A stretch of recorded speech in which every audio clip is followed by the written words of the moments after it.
Hey everybody, this is Rydo, and the following that you're going to see is a clip from a much longer live stream in which I covered the Hearthstone Boomsday Project solo adventure of Puzzle Lab, which is a bunch of Hearthstone based card puzzles with 4 different goals of either lethal, board clear, mirroring your opponent's side of the board, or increasing your health to full health.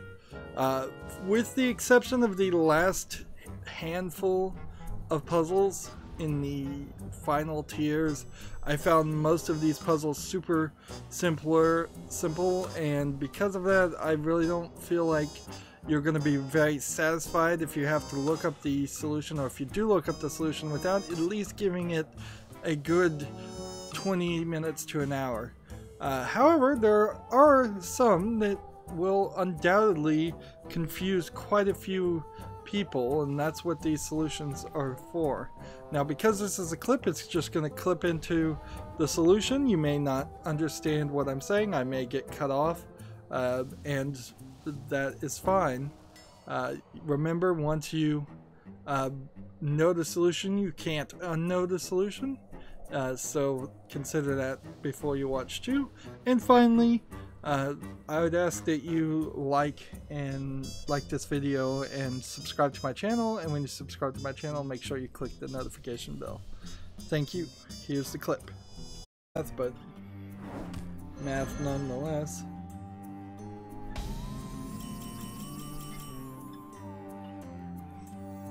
The light bends to So this would be 10. This would be, let's see, this. And this. Your healing is doubled.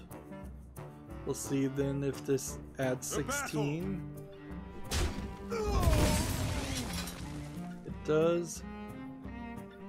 And so this should give me 2, not 4, so wait, maybe this will double. It does. Interesting. I didn't know that.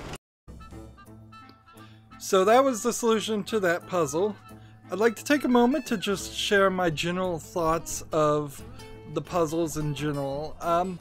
For the most part, I found like lethal puzzles were the most difficult on average, but it's not really difficult to get up to the 4th tier on any of the puzzles. As you can see, I have now done everything and earned the card back, which is a pretty pathetic reward, but it's probably better to do that than what they did in the Knights of the Frozen Throne expansion, which was where you had to defeat the Lich King with all 9 of the character classes to, I believe, get the Lich King card. I think that's what you got. Maybe you just got a card back for that too. And these puzzles were certainly a lot easier and took less time than that did. Of course, this puzzle element is totally new to Hearthstone, and it's made me really think about how I'd be presenting this in the future. One thing I definitely do, and it's pretty much the most obvious thing, is I would separate the game audio out with the live stream audio on my microphone.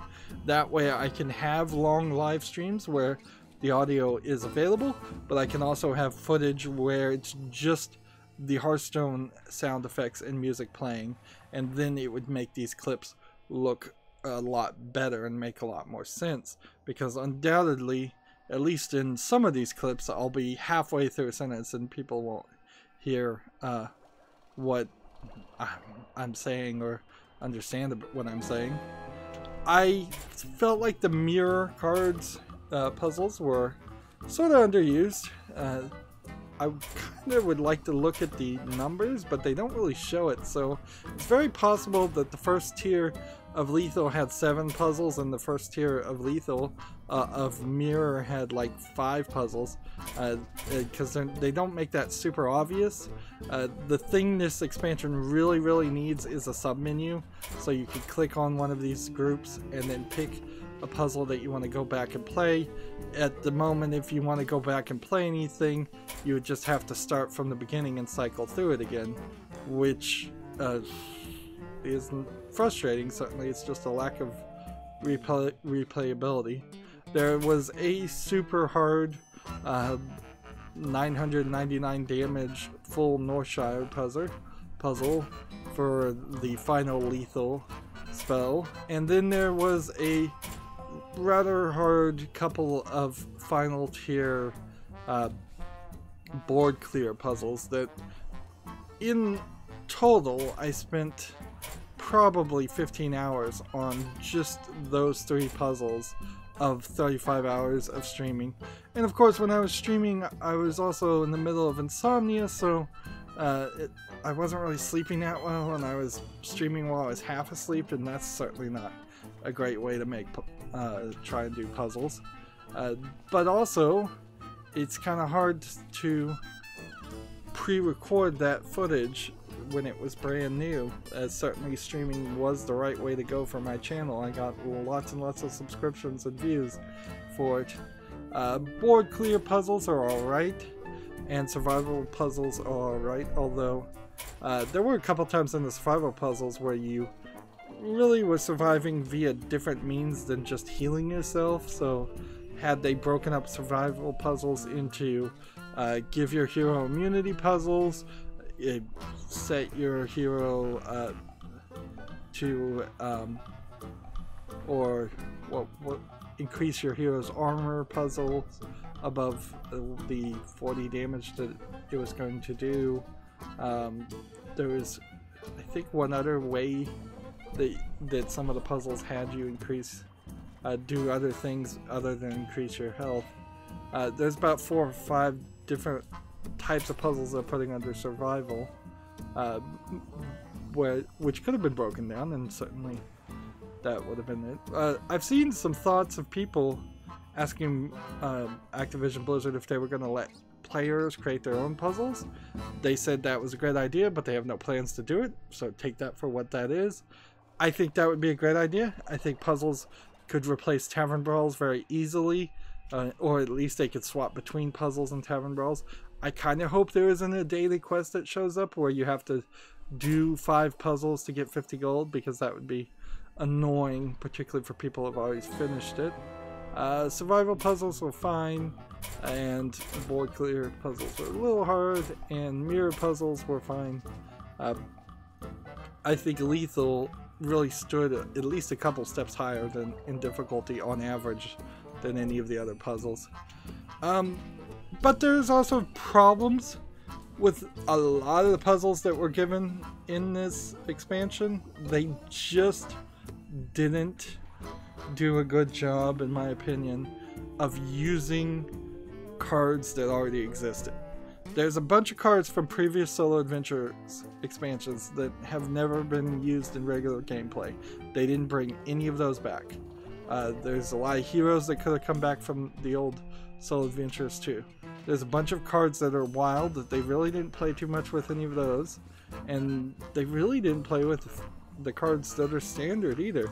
Instead, they introduced some cards that just don't exist in regular gameplay. So even if you solve a puzzle using a card, if the card doesn't exist, you've not learned anything, and that inherently gets to the problem with this puzzle systems. Unless Hearthstone decides to separate itself and redefine itself as this puzzle card game and ranked collectible card game in equal parts, these puzzles don't feel like playing Hearthstone. They don't feel like playing ranked, they don't feel like playing arena, they don't feel like doing a tavern brawl. Maybe some of the tavern brawls might feel a little bit like that. They also didn't feel like they really taught you too much as far as gameplay mechanics that people might be overlooking. Of course, I'm so far into this game, I've been playing it for so long, maybe it does teach some basic things that I'm just overlooking. But yeah, there's definitely some weirdness on the puzzles that they did make and how they made it. It seems like they just kind of had never thought about this, and this was a last second idea to do this expansion.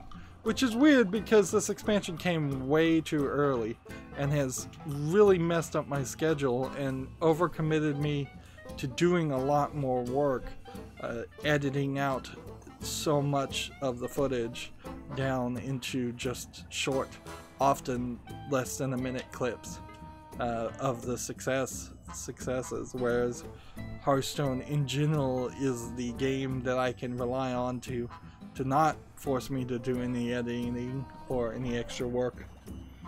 Well, that's it where I'm gonna wrap up with this ideas. If you want to see the entire live streams, there are 7-part videos on my channel where I live streamed the Boomsday puzzle expansions, but they are very, very rough live streams. I am not going to deny that. There are many times, particularly at the end, where I spend 3 or 4 hours just banging my head against puzzles and don't find the solution, to the point where I actually had to look up the solution for the last 3 myself. These clip videos, I plan to release them every day, and because they're going to cause so much extra work, they're going to eventually, after Halloween, after October, Halloween month, they're going to replace a time slot on my channel. I'm just not going to play a game, or I'll probably play a game, but I'm not going to air that game until later. This entire year has been a year that's been terrible for all YouTubers, and it's sucked a lot of the energy out of the room for YouTubers and creators, me included. One of the major things that did that is them changing and moving the goalpost and kicking me out of the YouTube partner program, so I can't even earn the pennies on ad revenue I used to make. Anyways, that's where I want to wrap up.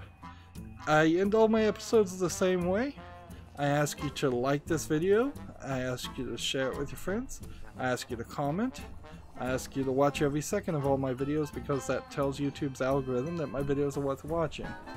If you want to friend or follow me, which I would like you to do, there are links down below for Twitter, Facebook, Tumblr, Google+, Steam, and Battle.net. Yep, you can friend me on Battle.net so we could potentially play Hearthstone at some point.